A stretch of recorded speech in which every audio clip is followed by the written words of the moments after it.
Assalamualaikum warahmatullahi wabarakatuh.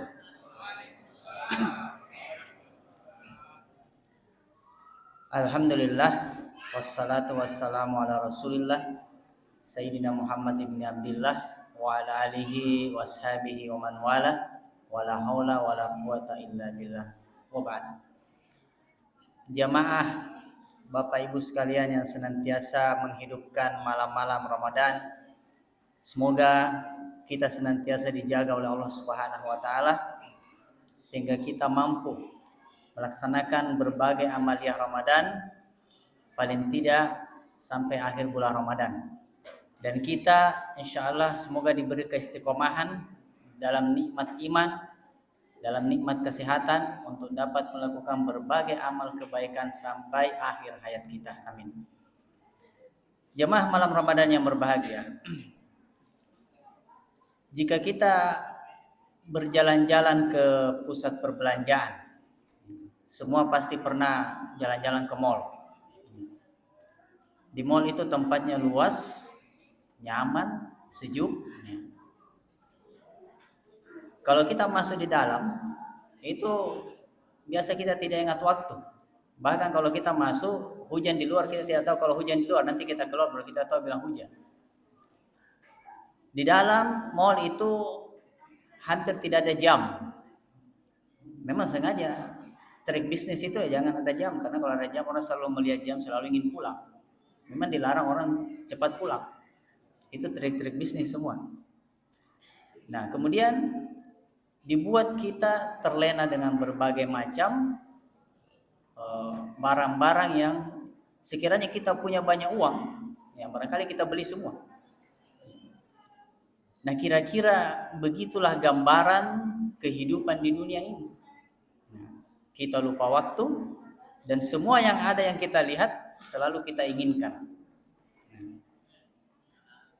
Kemudian yang paling menarik adalah ya silakan Anda mengambil barang berapa saja Anda punya uang, masukkan ke troli, bawa keluar ke kasir.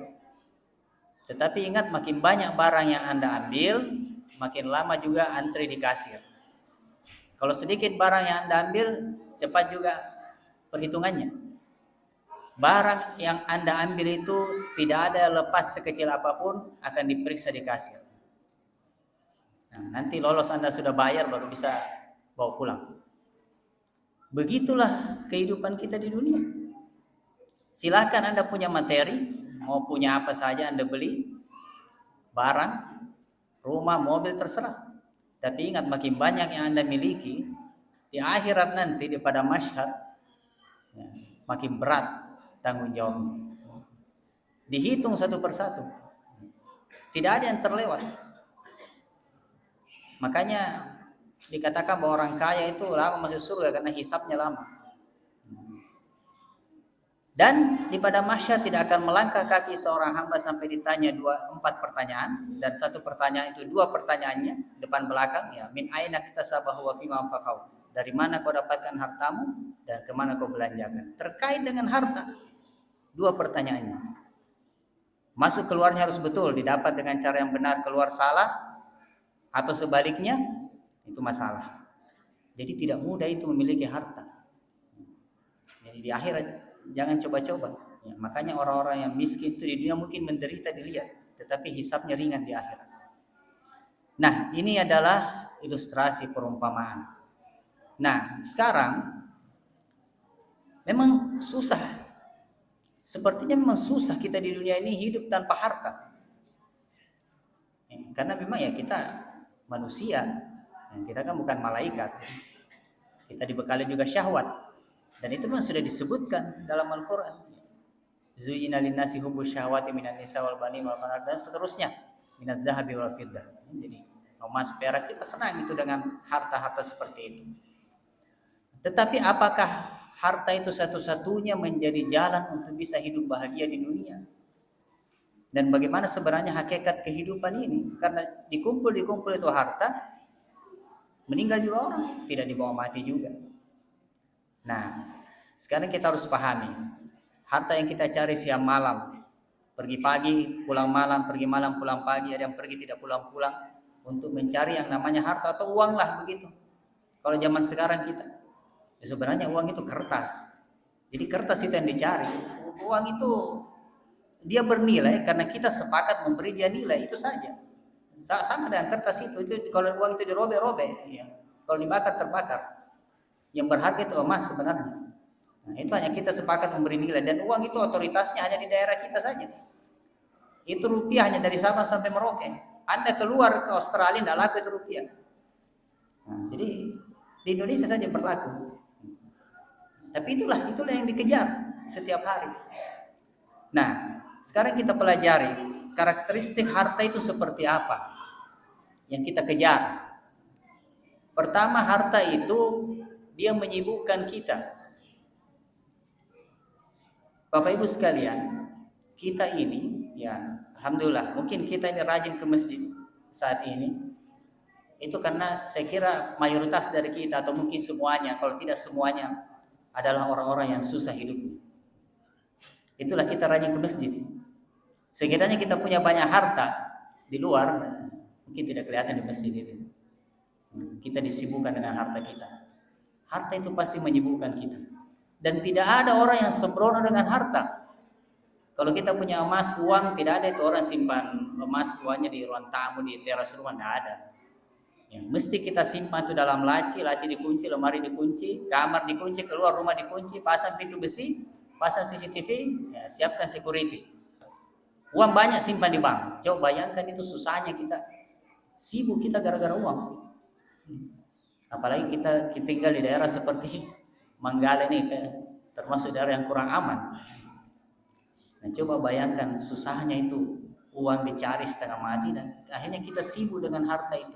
Sehingga banyak orang dilalaikan dengan harta, sehingga lupa mengingat Allah. Nah, ini hati-hati. Makanya memang sering digambarkan bahwa kehidupan dunia itu amal hayatud dunia ya mataul ghurur, ya. Jadi tidaklah kehidupan dunia itu hanya ya kesenangan yang menipu saja. Ya, dicari setengah mati, kita yang tinggalkan dia atau dia yang tinggalkan kita. Itu saja kondisinya. Ya, kita pakai barang, kalau barang-barang elektronik atau apa namanya sepeda motor, itu hanya menunggu waktu dia akan habis, rusak, haus, pasti akan begitu. Nah, jadi tidak ada yang abadi. Kemudian karakteristik harta yang kedua, sifatnya dia membuat manusia itu tidak puas. Itu Bapak Ibu sekalian, itu namanya koruptor, ya. Kalau dia ditangkap KPK, kemudian diperiksa rumahnya, tidak ada itu koruptor, rumahnya gubuk. Coba kalau kita lihat misalnya seandainya ada rumahnya gubuk, mungkin kita akan kasihan, bilang pantas memang dia korupsi, kasihan, tidak ada wajib. Tapi tidak ada. Semua koruptor itu banyak rumahnya, banyak mobilnya yang ditangkap. Coba kalau kita pikir, kenapa orang masih korupsi? Ya terlepas dari sistem yang memang rusak, tetapi itu ketidakpuasan. Sebenarnya dia sudah punya, ada gajinya, ada rumahnya, tapi kenapa dia masih korupsi? Nah, itulah karena harta itu karakteristik, salah satunya membuat orang itu tidak pernah puas. Tidak pernah puas. Jadi selalu kita ingin lebih. Kalau kita sudah punya sepeda motor, lihat tetangga beli mobil, kayaknya bagus juga kalau kita ada mobil ini. Dan seterusnya. Punya mobil, ganti lagi yang baru. Begitu terus. Memang tidak pernah membuat kita puas. Itulah harta. Nah, karena manusia juga punya syahwat duniawi, dan itu fitrah sebenarnya, ya. Jadi itu tabiat manusia, memang selalu ingin memiliki apa yang dia lihat. Nah, pandangan mata itu termasuk salah satu di antara yang tidak pernah memang dipuaskan. Nah, jadi apa yang dia lihat selalu dia inginkan. Nah, kemudian karakteristik harta yang berikutnya adalah harta itu mengikat hati kita. Paling tidak orang-orang yang tidak zuhud, ya, kalau orang zuhud dengan dunia, ya insyaallah terbebas dari penyakit itu. Tapi mayoritas kita, harta kita itu akan mengikat hati kita. Kalau kita punya harta banyak, ataukah harta yang susah didapat, kita setengah mati dapat, atau harganya mahal, Bapak Ibu sekalian, misalnya kita punya mobil mewah, sebutlah Toyota Alphard yang harganya lebih 1 miliar. Kalau kita punya mobil mewah, atau makin mewah itu barang yang kita miliki, makin berat itu kita lepaskan, makin sulit kita pinjamkan kepada orang lain.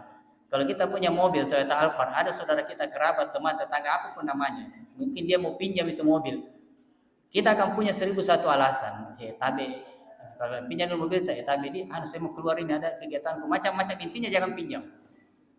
Mobil mahal, nah, coba. Kalau sepeda aja, pinjam dulu sepeda, pakai nih terserah. Kapan kamu kasih kembali urusan. Itu beda, itu barang mahal dengan barang murah. Jadi hati kita tuh makin terikat, makin banyak kita miliki justru makin terikat.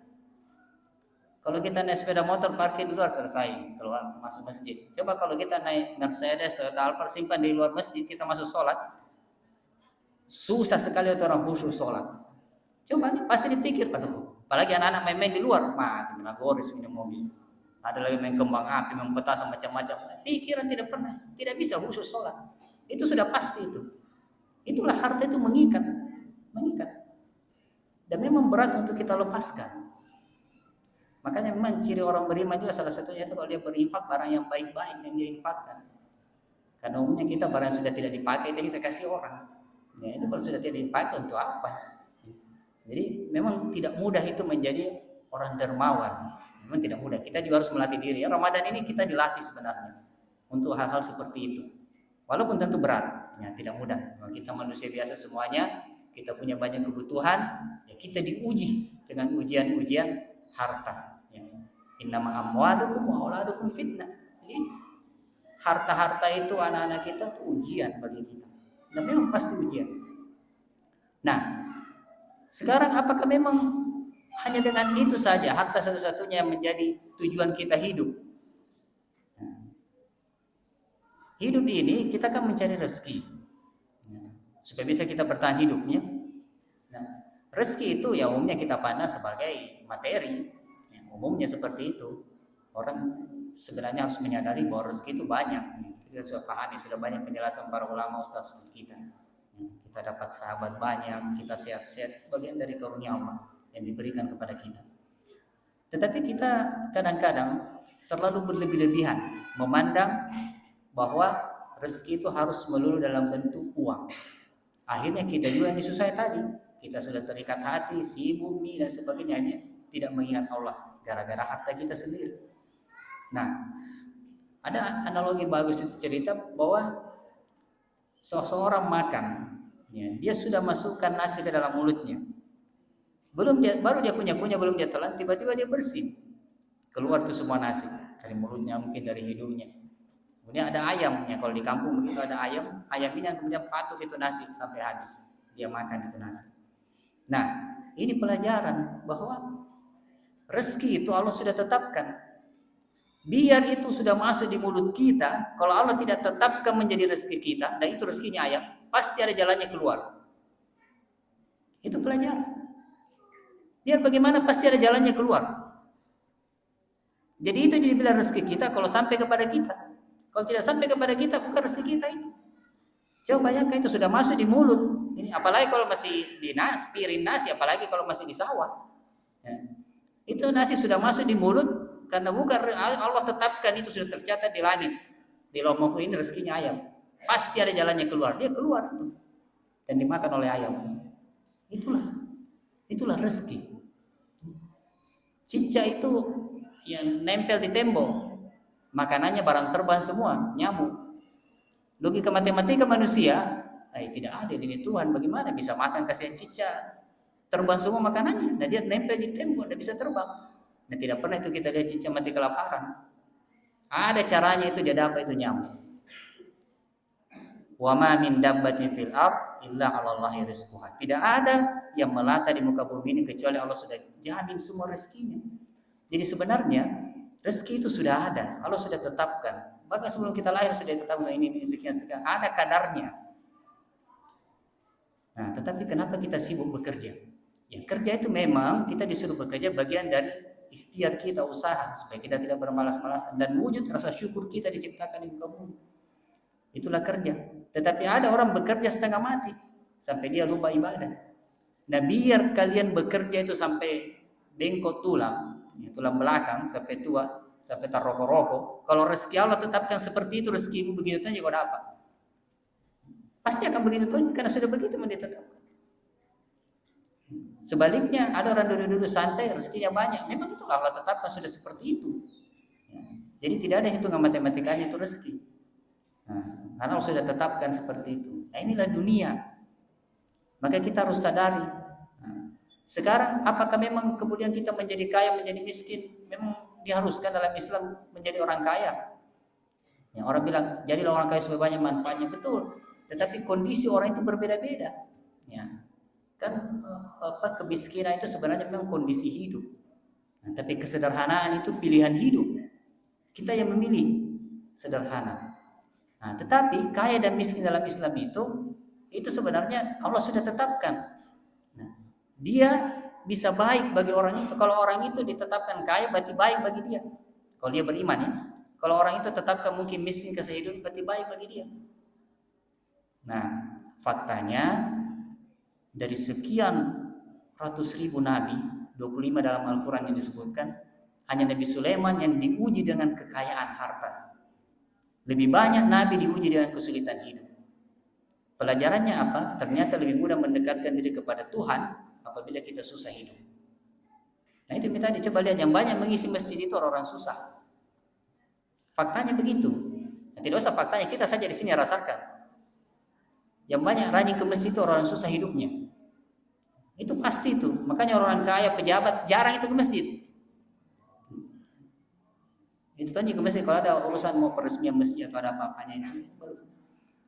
Jadi terbukti bahwa kemiskinan itu bukan berarti kita harus miskin, atau kesulitan hidup itu mendekatkan diri kita kepada Allah. Seharusnya seperti itu. Nah, seharusnya seperti itu. Dan itu memang dunia anutas sebentar dinikmati, sebentar saja.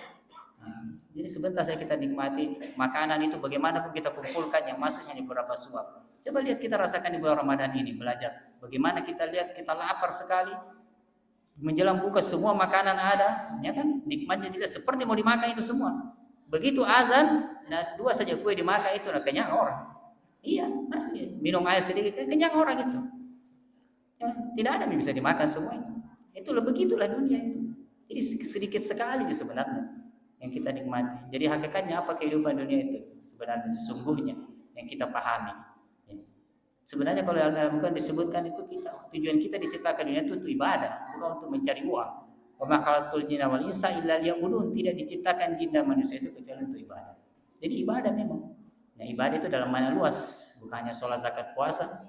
Semua aktivitas kita niatkan untuk beribadah. Belajar menuntut ilmu itu ibadah, membantu tetangga ibadah dan seterusnya. Jadi itu sebenarnya. Maka banyak-banyaklah mengingat kehidupan di bawah tanah. Jangan hanya mengingat kehidupan di atas tanah. Sekalipun semua aktivitas kehidupan kita berada di atas tanah, banyak-banyaklah mengingat kehidupan di bawah tanah. Karena bagaimanapun itulah yang akan kita datangi. Dan seluas apapun tanah yang kita beli, yang kita miliki, yang kita dapat itu cuma 2,5 meter. Itu tanah yang pasti, tidak perlu kita urus sertifikatnya. Itu pasti dapat. Beda kalau di sini di perumahan, di sini Pemda urus sertifikatnya karena masalah itu nanti banyak tuntutan. Nah, tapi yang 2,5 meter itu tidak perlu kita urus sertifikatnya, pasti dapat, semua dapat. Dan semua manusia kita ini melangkah di atas tanah, semua lubang bisa kita lompati. Kita tidak akan jatuh di lubang karena kita berusaha menghindari itu. Tapi ada lubang yang tidak ada orang selamat, itu lubang kubur. Bukan terjatuh, dijatuhkan. Dan semua akan dijatuhkan di lubang kubur itu. Itu pasti itu. Dan kalau sudah di situ orang selesai semua perkara. Dan kalau orang sudah meninggal, ya sudah.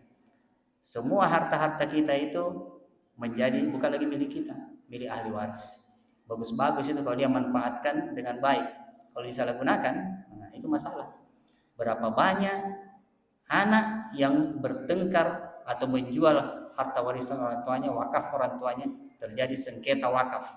Coba bayangkan, anak yang sudah kita urus setengah mati, dididik dengan baik, kita sudah titipkan ini untuk pahala jariah kita, ternyata disalahgunakan. Coba bayangkan sudah seperti itu kehidupan ini. Jadi kita sudah setengah mati menyiapkan ini, ternyata disalahgunakan juga. Jadi apa yang kita harap dalam kehidupan dunia? Kalau bukan amal perbuatan kita sendiri saat kita masih hidup. Nah, jangan pernah berharap dari orang lain. Tidak ada itu bilang nanti kalau saya meninggal nanti anak-anakku doakan, belum tentu. Nah, anak-anak itu bisa berubah. Jangan berpikir bapak sekalian nanti istri saya akan doakan saya, belum tentu. Kalau kita meninggal istri kita selesai masa iddah, kalau ada lamar itu menikah lagi itu. Ya kan? Ibu-ibu, bapak belum pikir meninggal sudah menikah. Coba bayangkan kalau sudah begitu tidak ada. Jadi tidak ada itu kehidupan memang betul-betul di akhir itu nafsi-nafsi orang. Nah, jadi perbaiki amalan kita sendiri. Itu saja. Anda di tempat kerja, kalau Anda meninggal di tempat kerja itu paling kirim karangan bunga itu saja. Di WA itu cuma rame innalillahi sudah. Besok langsung diganti Anda punya tempat posisi, selesai. Tidak ada lagi yang diharap. Begitu semua kehidupan. Kita diantar ke kubur, ada 3 yang mengantar, ada harta kita, ada kendaraan kita, ada di situ keluarga kita yang mungkin sedih, dan ada amal perbuatan yang tidak pernah kita perhatikan atau kurang kita perhatikan. Abstrak, tidak terlihat. Kita dimasukkan ke lubang kubur, bagaimanapun cintanya istri atau suami kepada istrinya, tidak ada ceritanya dia ikut masuk temani kita di situ, tidak ada ceritanya. Selesai di kubur pulang. Takziah 3 hari paling lama sedih, pulang selesai itu. Anak-anak sudah ribut dengan harta. Siapa yang temani kita? Amal kebaikan. Harta kita tidak ada itu, mobil Pajero diparkir di kuburan tidak ada ceritanya. Sudah dijual itu. Cuma setengah matinya kita cari itu semua, nah begitu juga. Tapi orang semua nanti sadar kalau dia meninggal. Nah itulah memang. Bagus-bagus kalau sadar sebelum meninggal. Nanti mau wafat baru dia sadar.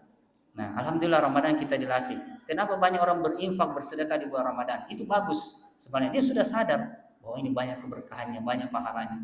Tapi sebenarnya mau dilihat sebenarnya bagaimana dia berinfak rajin di luar bulan Ramadan, itu yang harusnya seperti itu. Itulah bukti Ramadannya berhasil. Jangan hanya di bulan Ramadan orang berinfak. Harusnya di luar Ramadan rajin juga berinfak. Harusnya seperti itu. Nah, itu bukti bahwa Ramadannya berhasil. Nah, inilah pelajaran kita menjadi baharungan bagi kita semua agar kita jangan terlena dengan kehidupan duniawi. Walaupun memang kita hidup di dunia, semua kita upayakan di dunia, tapi ya tujuan hidup kita itu akhirat. Maka kita jadikan ini tunggangan. Yang orang cerdas itu menjadikan batu-batu hambatan sebagai batu pijakan, lompatan untuk sampai kepada tujuan. Seharusnya seperti itu. Semoga ini bermanfaat bagi kita semua. Wassallallahu ala nabiyina Muhammad wa ala alihi washabihi ajmain. Wa akhiru da'wana alhamdulillahirabbil alamin. Wassalamualaikum warahmatullahi wabarakatuh.